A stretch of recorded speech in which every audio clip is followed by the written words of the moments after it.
Bonjour à tous et à toutes, c'est Gilles Mansillon. Je venais rapidement vous saluer. Ici, je suis au milieu de la ville, donc j'espère qu'il n'y aura pas trop de bruit.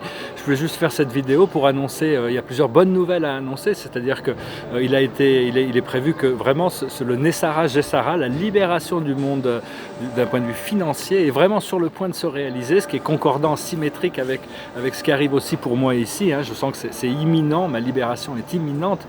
Et donc il faut vraiment, quelles que soient les difficultés qu'on puisse ressentir actuellement, il faut se répéter ça comme un mantra: je suis libre, je suis libre. Et cette liberté va commencer à arriver parce qu'on est vraiment créateur. Il faut savoir que toutes ces forces sombres, tous ces contrôleurs du système, ils continuent à planifier pour de nouvelles manières d'enfermer la population humaine dans des formes de tyrannie. George Orwell l'avait déjà un peu prévu en 1948 dans son livre 1984. Il explique tout ça, déjà les dangers de l'ignorance, de l'immaturité des populations à se laisser endoctriner. Tous ceux qui résistent à tous ces programmes sont traités de complotistes, ils ne sont pas pris au sérieux, ils ne sont pas entendus. C'est un peu comme Cassandre, la bien-aimée Cassandre, qui avait le don de vision, mais à cause de ses amours avec Apollon, lequel s'était refusé à lui, il avait dû lui donner un petit peu l'idée qu'elle dira toujours la vérité, mais personne ne la croira.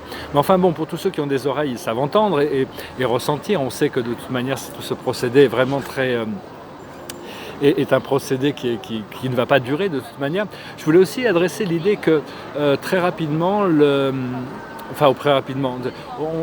on s'avance de plus en plus vers notre moi intérieur, vers notre fort intérieur, et au plus on s'approche de ce fort intérieur, au plus les ombres, toutes ces forces sombres à l'intérieur de nous deviennent puissantes pour essayer de nous empêcher de rentrer dans notre fort intérieur. C'est une évidence. C'est comme, il faut aussi comprendre que nous, en tant que les premières vagues de travailleurs de lumière, on a dû faire notre réveil et se trouver entouré de gens qui ne comprenaient pas du tout qu'est-ce qui se passait pour nous, de comment on était. Les choses qui se révélaient à l'intérieur de nous. Donc on a dû faire tout ce parcours un petit peu seul et envers et contre tous, un peu. Mais enfin maintenant on commence un peu à se stabiliser. Il y a des nouvelles vagues de lumière qui vont arriver, qui vont réveiller l'humanité progressivement. Et nous, une fois qu'on aura atteint notre résolution, on pourra faire quelque chose que les autres n'ont pas pu faire pour nous, c'est-à-dire nous assister, nous encourager, nous conforter dans tout ce procédé. Donc voilà, il faut vraiment se préparer pour une libération, savoir que il y a tout un éveil qui est en train de se passer, une libération qui se prépare. Il faut, tout en sachant que les transformations pour l'humanité ne sont pas encore. Il y a toutes sortes d'événements qui se préparent pour justement réveiller l'humanité. Mais enfin, nous, on a déjà été réveillés, on n'a pas besoin de tomber dans ces pièges. Et donc voilà, je venais vous saluer, je vous remercie pour tout. Je ressens vraiment cette liberté qui arrive. Il faut vraiment se dire: je suis libre, je suis libre, je suis libre.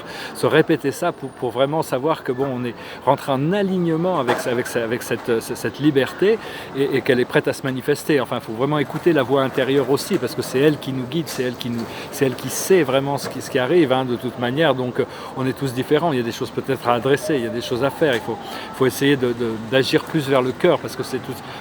D'un point de vue supérieur, on est tous un peu. Ceux des plans supérieurs arrivent à voir le courage qu'on a à passer à travers ces épreuves, arriver à voir la lumière, la lucidité que l'on peut avoir.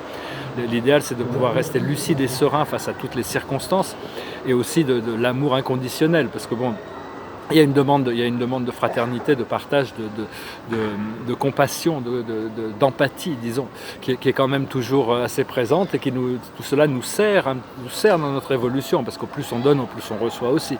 Donc voilà, je vous salue, je vous remercie pour tout, et je vous dis à très bientôt. Namasté.